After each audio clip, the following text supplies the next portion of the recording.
TIAA is on a mission. Why?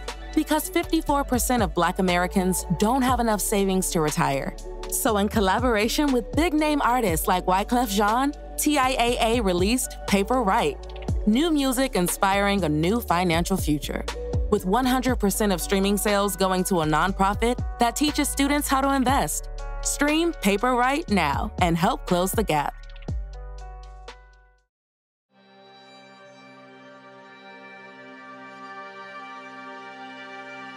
Between 1981 and 2011, the Space Shuttle carried almost 500 astronauts to lower space orbit and safely back to Earth.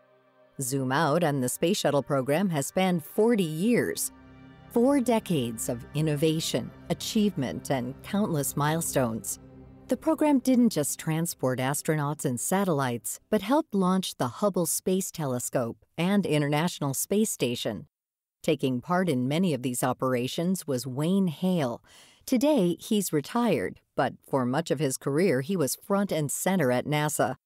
Hale was the NASA Space Shuttle Program manager for 2 years, and before that was flight director for 41 missions, none of which included the Challenger and Columbia disasters. It was his job to ensure that each flight was carried out safely and that all mission objectives were accomplished even under extremely risky conditions. The Space Shuttle was always an experimental vehicle, and those of us that worked in the shuttle program were well aware of the fact that there were certain risks involved in every flight. Many critics of the Space Shuttle said it was impractical and believed that a capsule-type rocket would have been safer. However, Hale maintains that its design was the best one for the job with the technology that was available at the time. The Space Shuttle had the capability to do a lot of things. Most rockets just go up, get to space, and push their little payload out, spring-loaded off the top of it, and they're done. We came with the capability to repair, to service. We had a robot arm to assemble. We had an airlock to send astronauts out in spacesuits to do work, whether that was assembly or repair or servicing, what have you. We launched some of the greatest scientific missions of the era, the capstone of which was the Hubble Space Telescope, and serviced it, repaired it several times.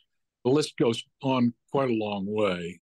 Yeah, you could have done it with capsules, but it would have taken longer, many more flights, and the logistics would have just been terrible.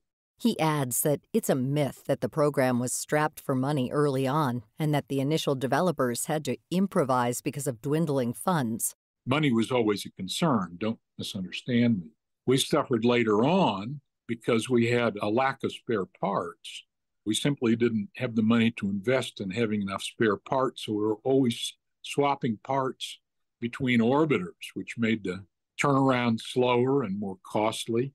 So when we talk about, well, the shuttle didn't achieve its economic goals, true, but part of that was due to some penny pinching that came along later, not necessarily during the development stage, but during the operational period.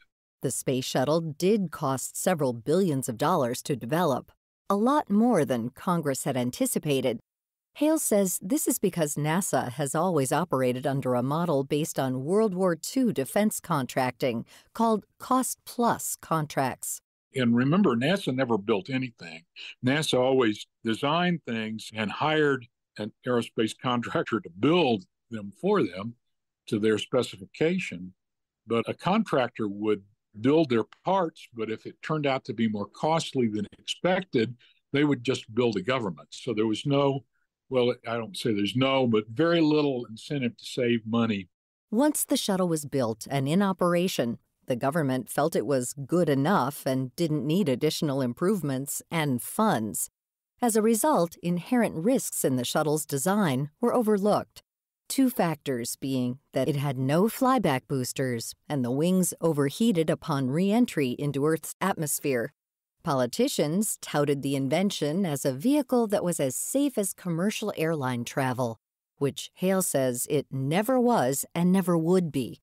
I think the management certainly succumbed to the pressure, unrelenting pressure, to fly faster and to do it with significantly less money, which meant that effectively, safety was compromised. Yeah. NASA, to build the International Space Station, struck a deal with the administration that NASA would effectively get no extra money, but be allowed to build it by economizing in their other programs, which meant that the Space Shuttle Program all of a sudden was strapped for money because all the development money, or much of the development money coming for the space station development, was coming out of what had earlier been the budget for the Space Shuttle Program. There was also time pressure. We want to get this done in a certain amount of time for all kinds of reasons. The result was the catastrophic Challenger explosion in 1986, which killed all 7 crew members on board. Only then did safety become a top priority. But slowly, over a period of 17 years, this fell to the wayside, and the program once again faced mounting political pressures. Again, we got into this cycle of a slow kind of, can't you do it for less money? Can't you do it faster? Don't you think you're over worrying some of these problems? And over the course of 17 years, that eroded, and you wound up with Columbia. And I dare say that could happen to any program. So, it takes constant vigilance. And everyone would tell you, in the whole organization and outside, would say, oh, safety's number one. We're concerned about safety. But it's nice to say those words, but it's really the actions that go along with what you do that prove whether you're walking the walk rather than just talking the talk. When it comes to innovation and experimentation, Hale believes private, commercial enterprises are far better equipped than government-run programs reliant on public funding. One of the features, one of the hallmarks of NASA's programs is people expect it to be successful, period. And any shortcoming or malfunction or failure is treated as though it's a terrible waste of the taxpayers' money and so forth, which it is. In a commercial firm, if they go out and blow up their rocket and say, hey, we learned a little bit today, even though we blew up a rocket, everybody says, hey, isn't that great? That's the way commercial companies need to operate. NASA could never get away with that kind of attitude. Hale and his colleagues at NASA's Space Shuttle Program had always hoped for the day they would be able to take their knowledge and apply it to a second-generation NASA shuttle that was all around better. Sadly, this hasn't happened yet. Instead, since retiring from NASA, Hale has worked as a consultant to commercial aerospace companies and also served on the NASA Advisory Council. Looking ahead, he's hopeful that the next generation will bring fresh ideas and policies into the industry. To find out more about our guests this week, visit viewpointsradio.org. For more behind the scenes, search Viewpoints Radio on Instagram, X, and Facebook. This segment was written and produced by Polly Hansen. Our executive producer is Amira Zaveri. Our studio manager is Jason Dickey. I'm Marty Peterson.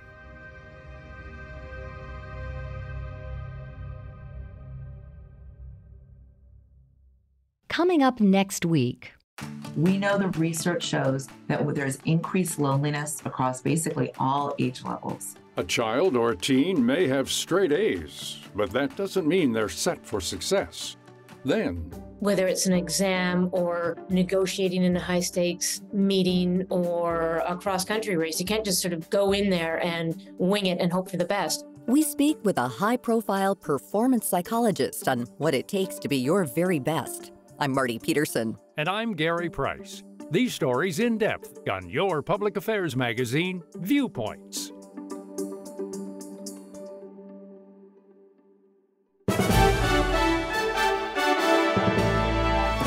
And that's Viewpoints for this week. Follow us on Twitter, Facebook, and Instagram to learn more about upcoming shows and find a library of past programs on Apple Podcasts, Google Play, and Spotify. Plus, you'll always find previous segments and more information about our guests at viewpointsradio.org. Join us again next week for another edition of Viewpoints.